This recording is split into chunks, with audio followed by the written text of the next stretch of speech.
क्या हुआ, किस बात का आक्षेप आप लोगों ने लिया? मुंबई महिला ओबीसी वो चिट्ठी नहीं डाली, अभी तक महिला ओबीसी नहीं हुई है, महिला ओबीसी झालेली नाही।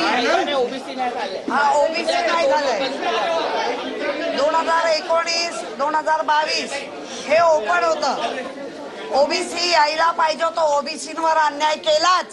तोपर्यंत निवडणूक व्हायच्या आधी शेड्यूल कास्ट किती असायला पाहिजे, आता त्यांनी नियम बनवला शेड्यूल कास्ट शेड्यूल ट्रॅप 3 असायला पाहिजे, मगच म्हणजे तुम्ही जाणून बुजून शेड्यूल ट्रॅपचे आमच्याकडे 2 उमेदवार आहे, तिथे तुमचा बृहन्मुंबईमध्ये तिथे तुमचा हा नियम लागतो।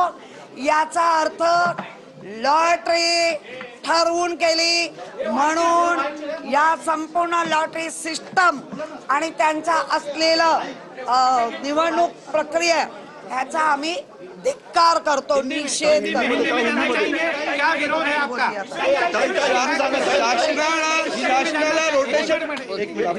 सगळ्यात में जानना चाहेंगे मैं कि क्या विरोध है आप सगळ्यात हा एक मिनिट सगळ्यात पहिले त्या लोकांनी सांगितलं 3 किंवा अधिक जर एसटी सीट्स असतील तरच एसटीचा महापौर बसू शकतो।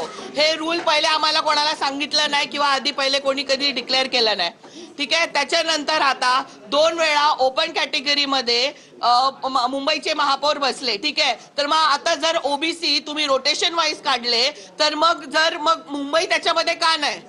का 2 ओपन कॅटेगरीचे ओबीसीवर मुंबईचा महापौर बसू शकला असता, एससी वर मुंबईचा महापौर बसू शकला असता। रोटेशन वाईज जर तुम्ही ओबीसीची कॅटेगरी काढली तर मग त्याच्यात मुंबई का नाही?